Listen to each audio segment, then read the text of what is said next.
Welcome to the Authentic Spiritual Journey, a weekly podcast featuring real and practical spiritual conversations from fresh perspectives here on the Experience of the Soul podcast channel. Today, episode 283, What is Good? And now your host, Reverend Cynthia Alice Anderson. Hello and welcome to the Authentic Spiritual Journey. My name is Cynthia Alice Anderson. I'm the host. I'm here today in my home studio in Orlando, Florida.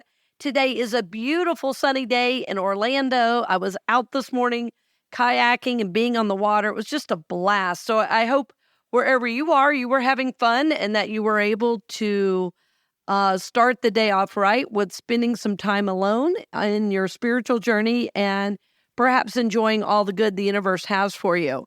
So welcome to the show. It is, believe it or not, the Authentic Spiritual Journey, show 283, and today is November 20th. I can't believe where this year has gone.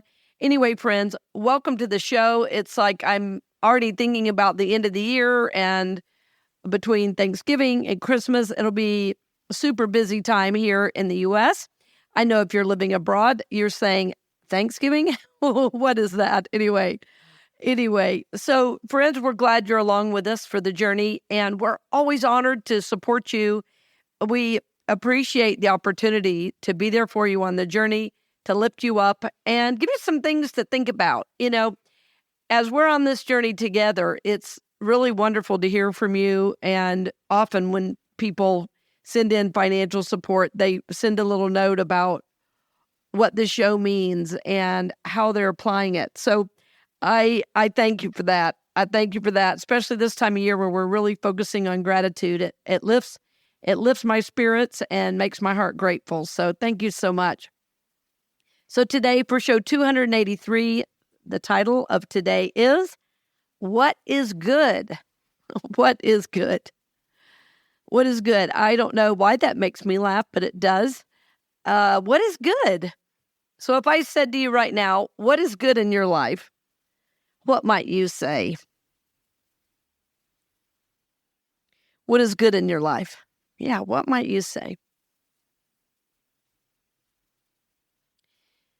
I've really discovered that when I ask myself a question, my mind tries to solve the problem. And there was a guy years ago that taught me, I think I can't remember I think he called it, instead of affirmations, I think he called it afformations. But what he said worked for him in his process was to phrase what he was thinking about in the form of a question. And then as he answered the question, that became his affirmation, right? So instead of trying to force information in, what he would do is ask himself a question and let his mind fill it in. Or in this case, as we're speaking of, let his soul fill it in, right? It, like contacting the higher self. So what prompted me to bring today's show was a scripture that has been coming to me really regularly. I just used it in a message recently when I was speaking, and I also recently reread it in a book called Lessons in Truth by the Dr. H. Emily Cady. Her last name, Cady, is spelled Cady. I had a cat I named after her at one point. But in her book, Lessons in Truth, she says in each of the lessons to not worry too much about the things you disagree with. Focus on what's good. Focus on what's lovely. You know, in other words, have the higher thoughts. And so what she was quoting really is Philippians 4:8. And I'm going to read it to you. This is from the New International Version, Philippians 4:8, which says, Finally, brothers and sisters, whatever is true, whatever is noble, whatever is right, whatever is pure, whatever is lovely, whatever is admirable, if anything is excellent or praiseworthy, think about such things. I'm going to read that one more time. Finally, brothers and sisters, whatever is true, whatever is noble, whatever is right, whatever is pure, whatever is lovely, whatever is admirable, if anything is excellent or praiseworthy, think about such things. Philippians 4:8, New International Version. I think this scripture is really about understanding the human nature to notice what's wrong, what's not working. It's about human nature wanting to gossip about others and judge everybody around you. That said, I believe the writers of Scripture also knew that when we focus our minds on the good, on these higher ideals, right? I love that word noble. Like, that's a word we don't hear a lot in today's society. To me, there's not a lot of nobility, what I would think of as true nobility in our society as a whole. Even with the royal family that gets talked about, there's ceremony, but not what I would call true nobility. So if I were to ask you right now, what is on your mind right now? What is your focus? What might you say? What are you ruminating over, wondering about, and maybe mad about? I had a recent discussion with a friend, and it's kind of a charged issue, and it doesn't really, for our purposes, matter what the issue is. But what I noticed is that every time I get together with this friend, we want to get churned up around this issue. So think about that. Where is your mind right now? What is your mind on right now? Where is your focus in life in general? Sometimes when I'm working with a new concept, or maybe I've had a time of emotional turmoil, or, there's a decision I have to make, I find myself wanting to ruminate over that thought. I ruminate and think about, and sometimes I journal about it, And the powerful lesson for the soul is, whatever I put my focus on, I get more of, right? I mean, it could not be more simple.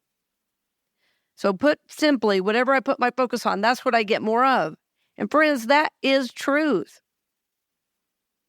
I've also learned that not just my thoughts focusing on it, but my emotions as well. And when I add emotion to a thought, it gets supercharged. It gets magnified, right? So emotions are like fuel for thoughts, right? It's like it adds all this power and all this energy. So if I know that what I focus on, I'm going to get more of, if I know that when I add emotion to it, it magnifies it, it empowers it, it even kind of superpowers it at times, depending on the level of emotion, what we're talking about, what we're thinking about. Wouldn't it be a good idea to focus on what is good, what is true, what is right, what is pure? If we could focus on the good, wouldn't that be a great idea? What if we realized we were in charge of receiving our own blessing, that God was not keeping anything from us? I think we often think that if we could just do it right, then the universe would bless me, or then God would bless me. God would send me down a little present if I did it right, in the form of a blessing. Like if I do it right, God will send down a blessing.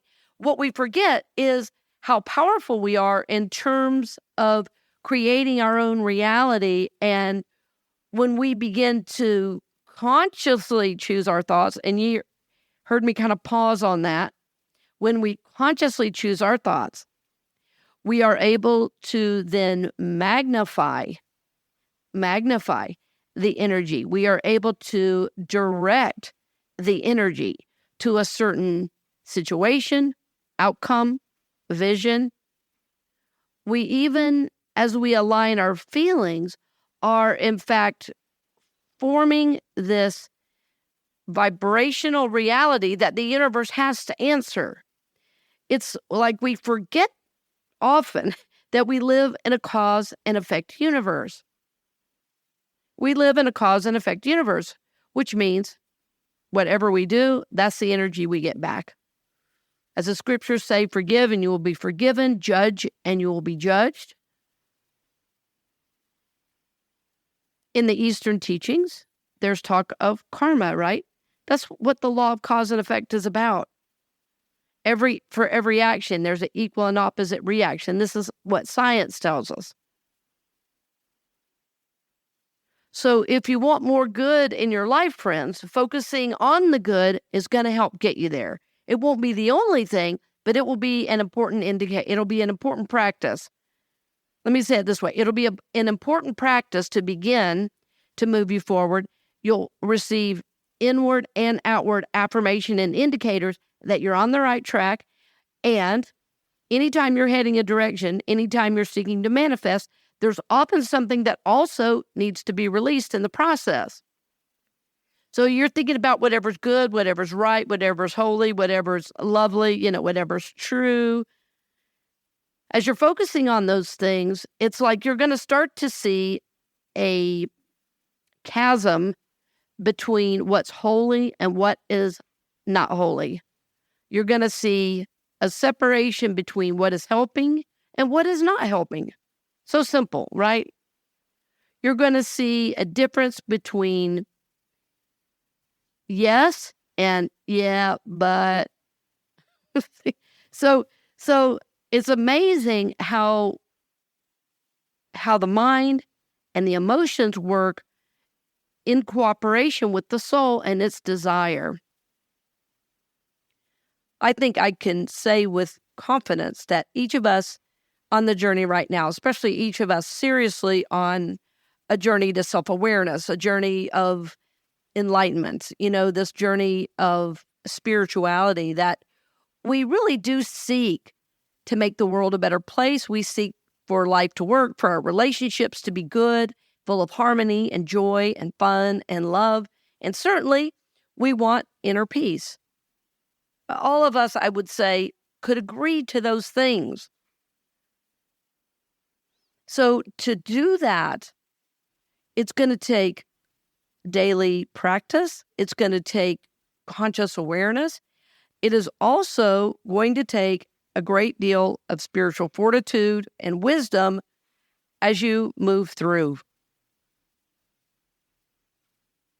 Because if you're seeking to live a better life, if you're seeking to live a spiritual life, if you are intentional about your relationships, about cooperation and collaboration,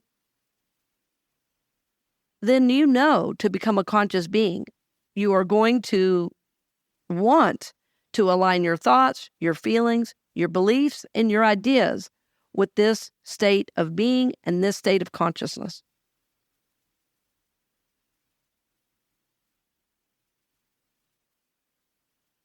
So if you're driving, don't do this next part, but if you're sitting at your desk or you're at home, take a moment and think right now, what is good, and write it down.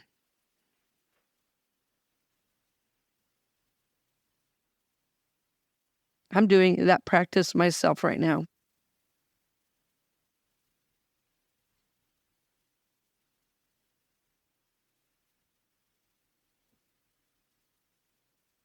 What is good? Write it down. Is there anything in your life right now that is noble or that is true?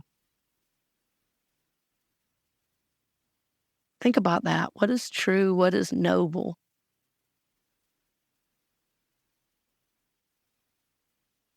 What is right? What is pure? What is lovely?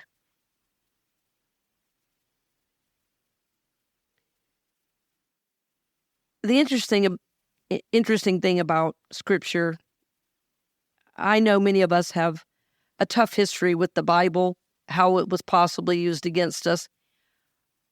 But I really enjoy the fact that I've read the Bible my whole life and continue to read it. And it's interesting how certain words over my journey, or certain words from the Bible, rather, over my journey have kind of leapt off the page when I was working on something. There was a time in my life where this is many years ago, maybe, I don't know, maybe 10 years ago at least. And I was working on a concept of really being able to honor myself, appreciating myself, and noticing beauty in myself and around me. And one of the things that prompted that was the line in Philippians 4:8 that says, whatever is lovely. And there was something about that word, it just touched my heart. It's like, what's lovely? It was so sweet. Whatever's pure, whatever's lovely. It's not a word we use a lot, although I have a dear friend that I took out to a nice restaurant one time, and she and her husband are good friends, and she goes, oh, well, this is lovely. And I said, it is.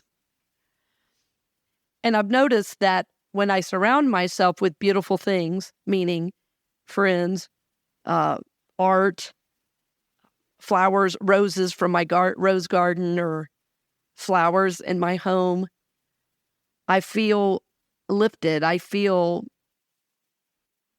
elegant. I feel, I don't know, connected to something larger that has meaning and significance. For me, plants, flowers, good art, all these things do that.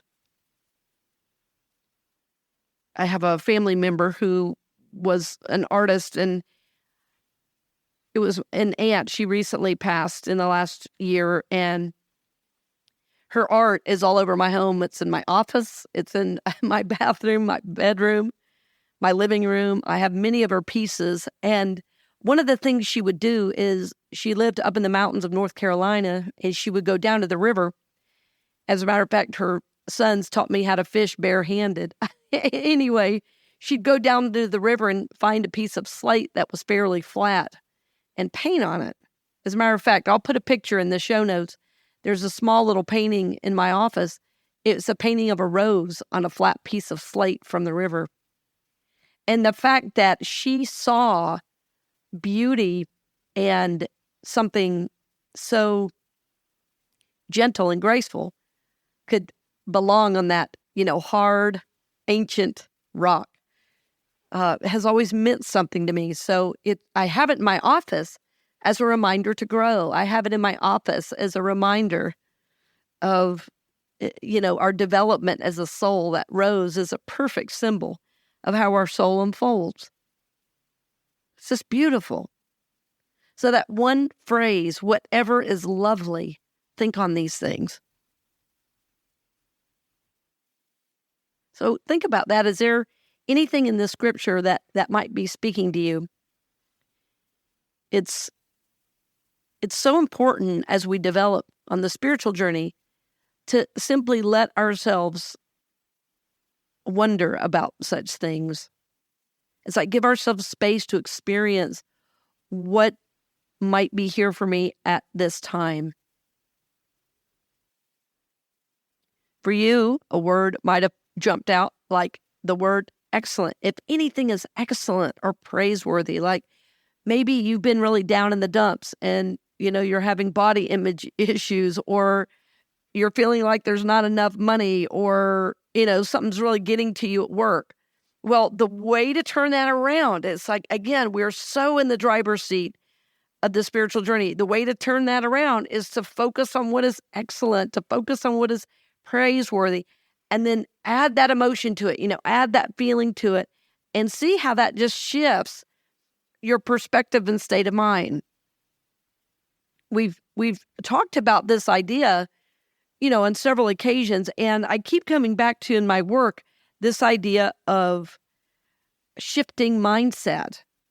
And even though I've worked with these ideas for many years, like I remember, I think when I was 16, I read my first book about setting goals and being able to accomplish things, through using prayer and working with your thoughts and feelings, to create your life and world. And that if you just could see things differently, you might experience them differently as well. So I find this process personally to be quite freeing. I find it to be a way to feel and own my spiritual power.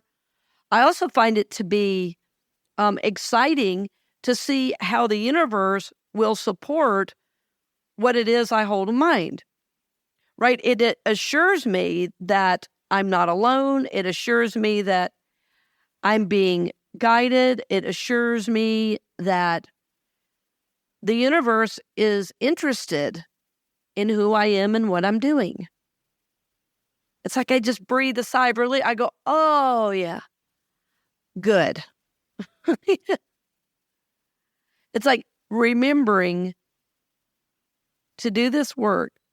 And this, again, is the work of becoming conscious. But I want to encourage you, it may not be the scripture, it might be a reading, it might be a special poem.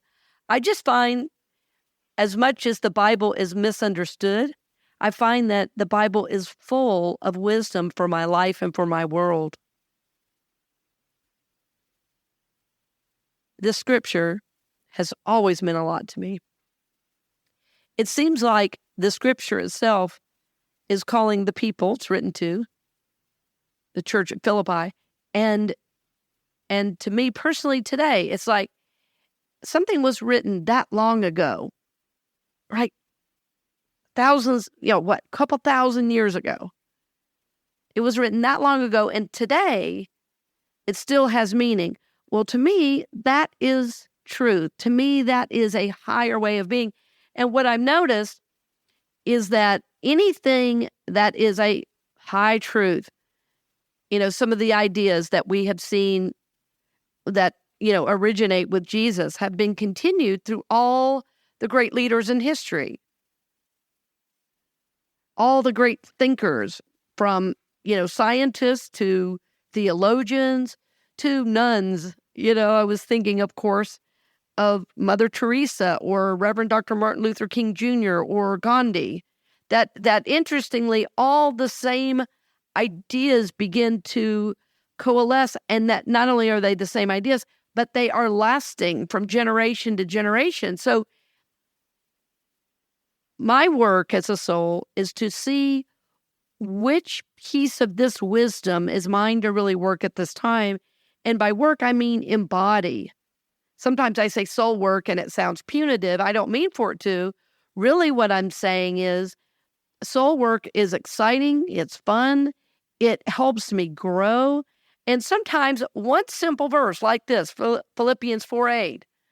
I remember I first started studying this scripture, that I actually remember studying it. I was in 5th grade. The first scripture I memorized, that was a long scripture, was the first chapter of John. And this is one of the first verses that had an impact on me.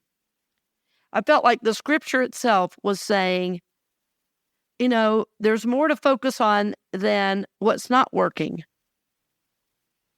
And I was pretty miserable for a lot of school. I felt like I'd lost my culture. I was taken out of my school and put in a private school where the girls wore dresses every day, and, the boys had haircuts off the collar and over the ear. And, it was very, very strict setting. We had chapel every day. We read the Bible every day. But I'll tell you, sometimes these verses were just larger than anything I was experiencing. The wisdom, the guidance, somehow I still felt support from it, even though it was often used in a way that was really negative and pejorative in terms of, scaring us into salvation and things like that. But what I feel now is there is a lot of wisdom in this scripture. So in your life right now, where's your focus? What are you ruminating over, wondering about? What's working you right now? What's dogging you? I want to help you move out of feeling victimized by life, or that like life is winning and you're, struggling to stay up with it.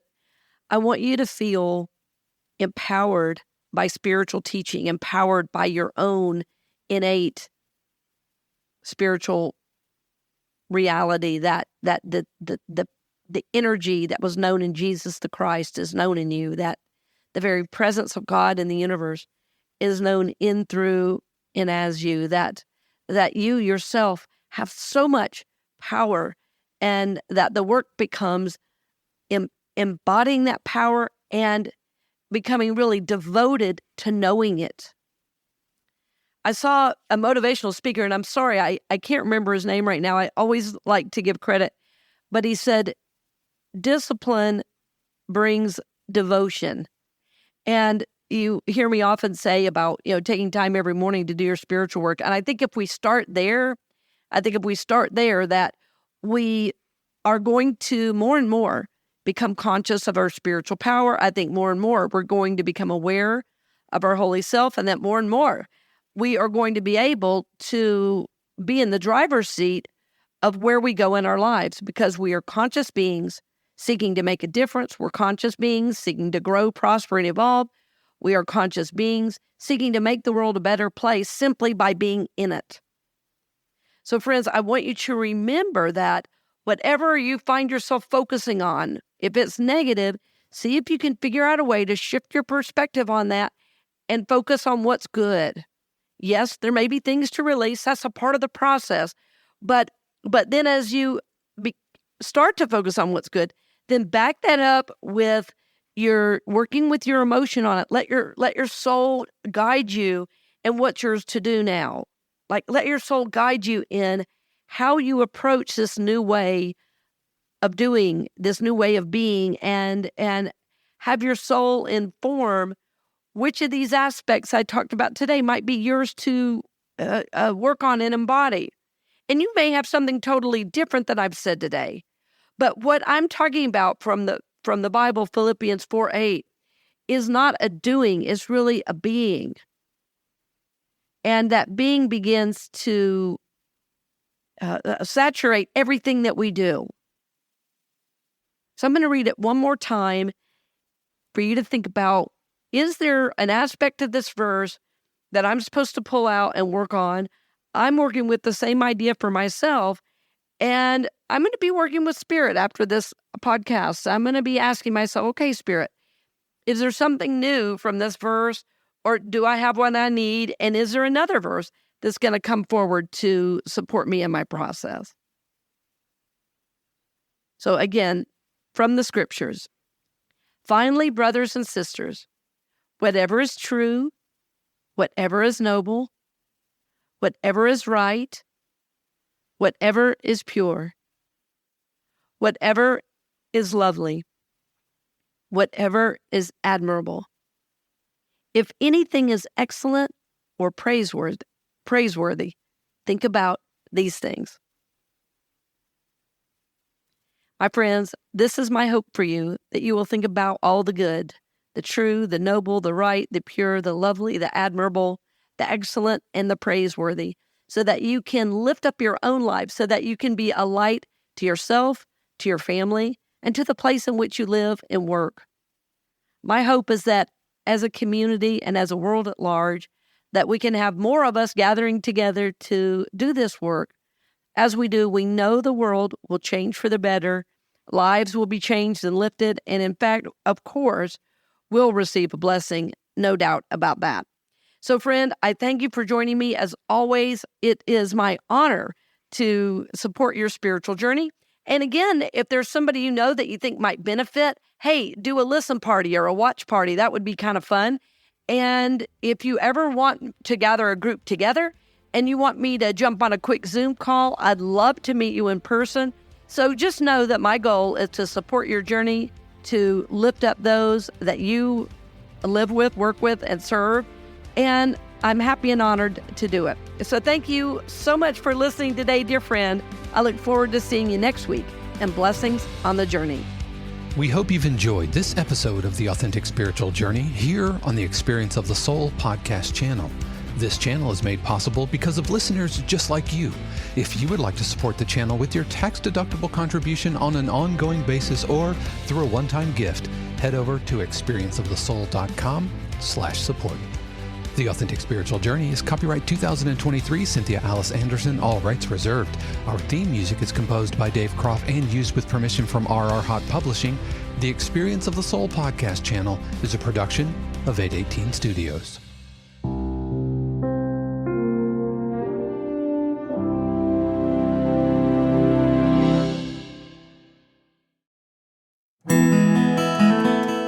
Hey friends, Sean here, your Experience of the Soul producer. I want to take a moment to tell you about something truly exciting. The Soulworks online community, created by your host, Cynthia Alice Anderson, and available on the Mighty Networks app. If you're looking for a place where you can explore your spiritual path, connect with others, and grow in a meaningful way, then this is for you. Soulworks is so much more than an online community. It's a safe, inclusive space for spiritual exploration, self-discovery, and personal transformation. Inside the community, you'll find everything from uplifting spiritual studies to soul-centered growth practices, meditations, affirmations, and so much more. It's a space where you'll always be supported and never judged. The best part, membership is free. You'll have access to powerful resources, inspiring content, and a supportive group of like-minded people who are all on their own unique spiritual journeys. And if you're ready to dive deeper, there are premium options available to enhance your experience with a live Monday night talk series and extended, deeper meditations. If you're seeking a place to connect, grow, and nurture your soul, we would love to have you join us in the Soulworks community and see where this journey can take you. Visit my.soulworkscommunity.com today.